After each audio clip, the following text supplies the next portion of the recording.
Hi, ഇത് ഞാൻ ചെയ്തൊരു റിലാക്സിങ് വർക്കാണ്. ഇത് മാത്രമല്ല ഇതിലൊരു 3-4 ഇതാണ് സ്മൂത്തനിങ് ചെയ്തിട്ടുണ്ട്, റിലാക്സിങ് ചെയ്തിട്ടുണ്ട്. ഈ ഹെയറിൽ ഞാൻ 3-ാമത്തെ പ്രാവശ്യമാണ് ലെയർ ചെയ്ത് റിലാക്സിങ് വർക്ക് ചെയ്യണത്.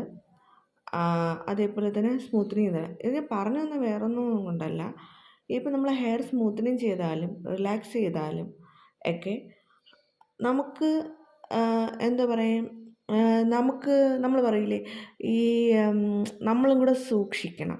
അതായത് ഇപ്പം ചെയ്തു തരുന്നവരുടെ മാത്രം എന്തല്ല ഉത്തരവാദിത്വമല്ല, നമ്മളും കൂടെ ഒന്ന് സൂക്ഷിച്ചാൽ നമുക്കത് കറക്റ്റായിട്ട് എന്താണ് ഇപ്പോൾ ഒരു നോർമൽ ഹെയർ ഫോൾ ഉണ്ടാകുമ്പോൾ നമുക്കറിയാൻ പറ്റില്ല. തറയിൽ വീണ് കഴിഞ്ഞാൽ അത് ഈ പാറി പറന്ന് പോകുമ്പോഴത്തേക്കും നമ്മൾ കാണുമല്ലോ. പക്ഷേ ഈ ട്രീറ്റഡ് ഹെയർ ആണെങ്കിൽ നമുക്ക് ആ ഒരു പൊഴിച്ചിലുണ്ടാകുമ്പോൾ അത് തറയിൽ തന്നെ കിടക്കും. അതിനങ്ങനെ പാറി പറന്ന് പോകാനൊന്നുള്ള ആരോഗ്യമൊന്നും ഇല്ലാത്തതുകൊണ്ട് അത് അവിടെ തന്നെ കിടക്കും.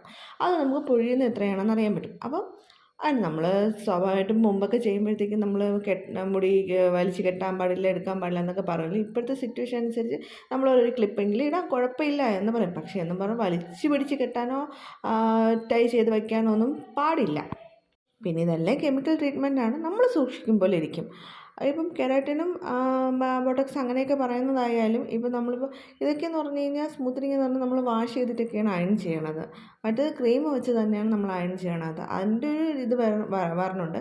പിന്നെ അവർ ഈ പറഞ്ഞ പോലെ നമ്മളിപ്പം കെമിക്കൽ ഫ്രീ എന്ന് പറയുന്നുണ്ട്. ഒരു നോർമൽ ആരോഗ്യമുള്ള ഹെയർ നമ്മൾ പറയുമ്പോൾ അനുസരിച്ച് കേൾക്കുന്നുണ്ടെങ്കിൽ അത് കെമിക്കൽ വെച്ച് അതിനെ നമ്മൾ ഡെഡ് ആക്കിയതിന് ശേഷമേ അത് സാധിക്കുകയുള്ളൂ എന്നാണ് എൻ്റെ ഒരു അഭിപ്രായം.